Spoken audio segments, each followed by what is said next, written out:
کبھی کبھی نا مجھے پاکستان کی کہانی گریک ٹریجڈی لگتی ہے. گریک ٹریجڈی میں ایک ہے myth of Sisyphus. اس میں ایک آدمی کو بوجھ لاتے اس کو پہاڑ پہ چڑھایا جاتا ہے. جب پہاڑ کی چوٹی کے قریب ہوتا ہے تو اس کو پھر نیچے سے آ جاتا ہے, پھر چڑھتا ہے. زندگی ایسے گزرتی ہے. ہمارے پاکستان کی جو سیاسی ارتقاء ہے وہ ایسی ہی ہے. ہم دائروں کے سفر میں ہیں اور اب نہیں بڑھ رہے. چھوٹی چھوٹی قومیں ہم سے بہت آگے چلی گئیں اور ہم بہت پیچھے ہیں. سیاسی طور پہ بشمول سیاسی ادارے, بشمول پارلیمان, سیاسی جماعتیں ہم کمزور ہیں, ہمیں ماننا پڑے گا. ہمارے گھر میں انتشار ہے, ہمارے ہاں اکانومی بہت کمزور ہے. غربت نے لوگوں کی ہڈی پسلیاں توڑ دی ہیں. اب لوگ بیچارے کرانے کی پوزیشن میں بھی نہیں ہیں. اور ایک امید ہوتی ہے کہ الیکشن آئے گا, لوگ بولیں گے اور اس کے بعد مزے کی حکومت بنے گی, اسٹیبل 5 سال کی حکومت بنے گی اور شاید اچھی پالیسیاں بنائیں. اس امید پہ ہم ساروں نے الیکشن لڑا اور اس کے بعد ابھی تک تو ایک دھند ہی دھند ہے اور زیادہ دور تک ویزیبلٹی نہیں ہے کہ کیا ہوگا. کیا ہوگا. اب دیکھیں سینیریو ممکن کیا ہے. میں پولیٹیکل سائنٹسٹ کی حیثیت سے یہ کہہ سکتا ہوں کہ عوام نے جیسا بھی ہے ایک فریکچرڈ مینڈیٹ دیا ہے. کسی پارٹی کو اتنی اوورولمنگ میجارٹی نہیں دی کہ وہ گورنمنٹ بنائے. مان لیتے ہیں, اچھی بات ہے, ماننا چاہیے کہ پی ٹی آئی کے شاید ووٹ سب سے زیادہ ہیں, لیکن وہ اس پوزیشن میں نہیں ہے کہ گورنمنٹ بنائے اور کوئی پارٹی شاید ان کے ساتھ بیٹھنے پہ تیار نہیں ہے. ٹھیک ہے, کم از کم ہم جن کو ووٹس ملے, ورنہ جس طرح مولانا صاحب ہیں وہ اتحاد کر رہے ہیں احتجاج کے لیے. میں ابھی الیکشن کی بات, میں ابھی وہ مطلب حکومت سازی کی بات. جی, دوسری بات یہ دوسری پارٹی ہماری ہے. اب ہم باوجود غالباً پی ٹی آئی کے ساتھ نہیں بیٹھنا چاہتے, نہ وہ ہمارے ساتھ نہ ہم ان کے ساتھ. باقی بچ گئے ہم اور P T I, Peoples Party. تیسرا تو کوئی فریق نہیں نا, 1-2 سیٹیں تو کچھ نہیں ہوتی. اب ہم ہیں. مجھے امید تو یہی ہے کہ ان کی یہ الگ بحث ہے کہ میری ذاتی خواہش یہ ہے تھی کہ پاکستان مسلم لیگ کو نہیں بیٹھنا چاہیے پاور, اپوزیشن کرے. جی, میں نے میڈیا پہ بھی کہا ہے اپنی لیڈرشپ, لیکن صادر پارٹی جو ڈیسائیڈ کرے گی میں اس کا پابند ہوں. میری ذاتی خواہش, میری کیلکولیشن اپنی ایز اسٹوڈنٹ ہے. آپ کو لگتا ہے کہ کمزور سیٹ اپ ہوگا؟ کمزور کے علاوہ دیکھیے اتحادیوں کی ضرورت پڑے گی. ایمان پروجیکٹ جو ہے نا وہ ایک ناکام ہوا, وہ ایک سکائی لیب بنا ہوا ہے, وہ گر رہا ہے, اس کی ڈبری دبی چنی جا رہی ہیں. جب تک یہ سیٹل نہیں ہوتا یا وہ انسان بن کے ایک جمہوری رویہ اختیار کر کے ڈیموکریٹک پروسیس میں آ جاتے ہیں, کیونکہ وہ تو فاشزم پہ کھڑے ہیں نا, ان کا تو آگ لگا دو, حملہ کر دو, گالی نکال دو, ایسے تو کام نہیں چلتا. نہ ریاست ایسے لوگوں کو قبول کر سکتے ہیں نہ ہم قبول کر سکتے ہیں. وہ تو کل پھر تقریر کر رہے ہوئے کہہ رہے تھے کہ جی ہم تو پھر 9 مئی کریں گے. میں نے سنا ہے ان کا. بہرحال تو صورتحال بڑی نازک ہے. بظاہر یہی لگتا ہے کہ کولیشن گورنمنٹ بنے گی, بظاہر یہ لگتا ہے کہ پی ٹی آئی آؤٹ ہوگی, بظاہر یہ لگتا ہے کہ پی ٹی آئی نے پھر وہی کچھ کرنا جو 13 میں کیا تھا. 13 میں انہوں کیا ملا تھا؟ دیکھیے 126 دن دھرنا ہوا, اس کے بعد ان کی مرضی کا لا بنایا ہم نے, جوڈیشل کمیشن ان کی مرضی کا. میں مذاکرات میں شامل تھا, انہوں نے یہ کہا کہ چیف جسٹس کے علاوہ کوئی نہ ہو. حالانکہ یار ایسا تھوڑی ہوتا ہے کہ سپریم کورٹ کے چیف جسٹس کو ہم کہیں, وہ بھی بیٹھ گیا. اس کے بعد نکلا کیا؟ کچھ نہ نکلا. جوڈیشل کمیشن نے کہا کہ بے ضابطگیاں ہوئی ہیں لیکن باقاعدہ ریگنگ بڑے پہ نہیں ہوا, الیکشن افیکٹ نہیں ہوا. بالکل چھوٹا موٹا تو ہر جگہ امریکہ میں بھی ہوتا ہے, انڈیا میں بھی ہوتا ہے. ہوا کیا؟ سی پیک لیٹ ہوا, ہمارے ملک میں تہس نہس ہوا, ادارے ٹوٹے, گالم گلوچ, ملا کچھ نہ. اگر یہ وہی پیٹرن ریپیٹ کرنا چاہتے ہیں تو کر لیں, ملے گا پھر بھی کچھ نہیں. ایک بات میں عرض کرنا چاہتا ہوں, عمران خان صاحب کے خلاف جب نو کانفیڈنس ہوا, دنیا کا اصول یہ ہے کہ آپ اپوزیشن میں بیٹھ جاتے ہیں.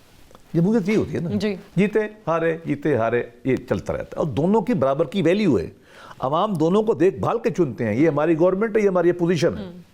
خان صاحب نہیں بیٹھے, ایک اسمبلی توڑی, دوسری توڑی, لٹیگیشن ہوا, الیکشن ہوئے, تہس نہس ہوا, سارا نظام اوپر نیچے تلپٹ ہو گیا.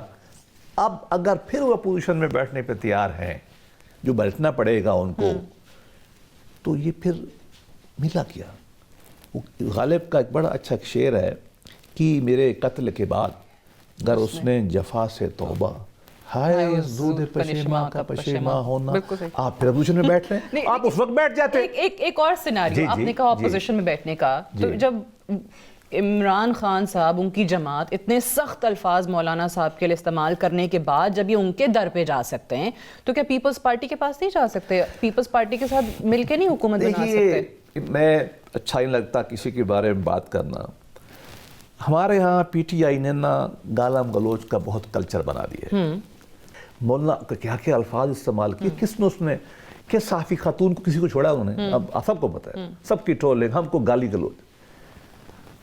اگر وہ پھر بھی اتنی حیات ان میں ہے کہ چل کے مولانا کے پاس چلے جاتے ہیں, تو پھر مجھے ایک احساس ہوتا ہے کہ دل پھر طواف کوئے ملامت کو جائے ہے, دل پھر طواف کوئے ملامت کو جائے ہے, پندار کا صنم خدا ویراں کیے ہوئے. اگر ان کو غیرت نہیں ہے, ان کے اندر کوئی نہیں ہے, اس کو توڑ کے بسم اللہ جائیں, تو وہ پیپلز پارٹی کے پاس بھی ضرور جائیں, اور ہو سکتا ہے وہ پھر گورنمنٹ فارمیشن کا کوئی فارمولا بھی آ جائے. چلے بھی جائیں گے, ان کو کوئی دیکھو نہیں ملے گا نہیں وہاں سے کچھ. نہیں, پی ٹی آئی کا ایک ہی اصول ہے, ان کا کوئی نظریہ نہیں ہے. پاور پاور پاور, بہت برا سا لفظ ہے, ہمارے یہاں کہتے ہیں نا, یہ گدھے والی مثال دیتے ہیں, میں نہیں دینا چاہتا. جہاں سے بھی ان کو لگے گا ہمیں پاور ملتی وہاں چلے جائیں گے, لیکن مولانا سے تو مل نہیں سکتی. ٹھیک ہے مولانا صاحب, تو ابھی جو پاور ملنے کے دو ہی ذریعے ہیں, یا ہماری پارٹی, میں تو کہہ رہا ہوں میری طرف ہم نے جو کچھ سنا ہے اپنی پارٹی سے, ہم تو تیار نہیں ان کو ساتھ بیٹھنے.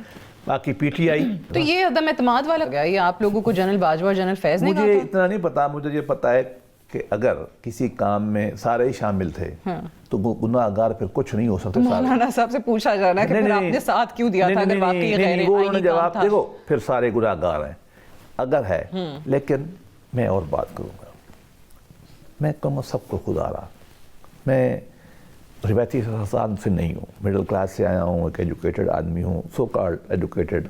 ہم پاکستان کو اچھا دیکھنا چاہتے ہیں. میں آپ کو پتہ ہے اپنی پارٹی کے خلاف ٹیلی ویژن میں بیٹھ کے بھی بات کرتا ہوں. کیوں؟ ملک میرا زیادہ امپورٹنٹ ہے. میری آپ کی لیڈرشپ سے بھی گزارش ہے, مولانا فضل الرحمان سے بھی 10% گزارش ہے, ایون عمران خان سے بھی گزارش ہے, پی ٹی آئی سے بھی, کم از کم ایجنڈے پہ ہم ملک کے لیے اکٹھے ہوتے ہیں. ملک کو ایجیٹیشن ضرور کرنا چاہیے, انتشار نہیں بول چل سکتا. بٹ وہ ہو نہیں رہا نا. ابھی آپ نے مولانا ابوالکلام آزاد کا ذکر کیا, انہی کا ایک کال ہے نا کہ سیاست کے سینے میں دل نہیں ہوتا. اگلی بات آج کل پتہ کیا ہے, ان پتنگوں کی طرح جو آپس میں ایک دوسرے کو کاٹتی رہتی ہیں, یہی ہو رہا ہے. اب ان کی آنکھ میں حیا بھی بھوگ گیا. پہلے یہ تھا, ابوالکلام کے زمانے میں حیا تھا, اب وہ نہیں ہے, اب وہ بھی نہیں. لیکن میں تو درد مند گزارش کر سکتا ہوں نا کہ ہم تمام ادارے, فوج, عدلیہ, وکیل, کسان, تاجر ایک بنے ملک کے لیے. ہماری تمام پارٹیاں ملک کے لیے ایک بنے, کم از کم ایجنڈا بنا لیں. جب ہم لڑائی پہ اکٹھے ہو سکتے ہیں تو ہم تعمیر پہ بھی اکٹھے ہو سکتے ہیں. ٹھیک ہے, میرے پاس کیونکہ وقت تھوڑا ہے, آپ نے کہا کہ آپ کا مشورہ تو جماعت کو یہی ہے کہ چھوڑیں, اپوزیشن بینچز پہ بیٹھیں.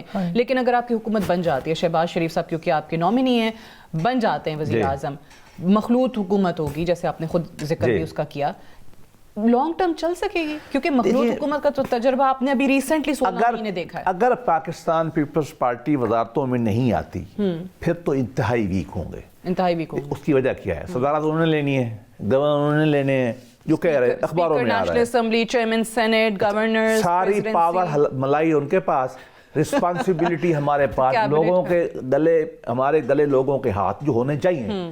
جمہوریت مقصد یہ ہے کہ لوگ ہمارے گلے پکڑیں, ہم لیکن دیکھیں سمارٹ موو ہے سیاست, تو پھر یہی ہے نا. تو یہ ہوگا کیسے یہ کام, یہ جگہ فریکی میں کہتے ہیں جگہ بسنے والا نہیں ہے, یہ چلے گا نہیں, کبھی نہیں چلے گا. 5 سال کیسے نکلیں گے؟ نہیں چلے گا, نہیں چلے گا. لیکن اس لیے میں کہتا ہوں نا, ہم سب مل کے بیٹھیں, ملک کے لیے 4-5 پوائنٹ پہ اکٹھے ہو جائیں, آئیں ہم آگے بڑھیں.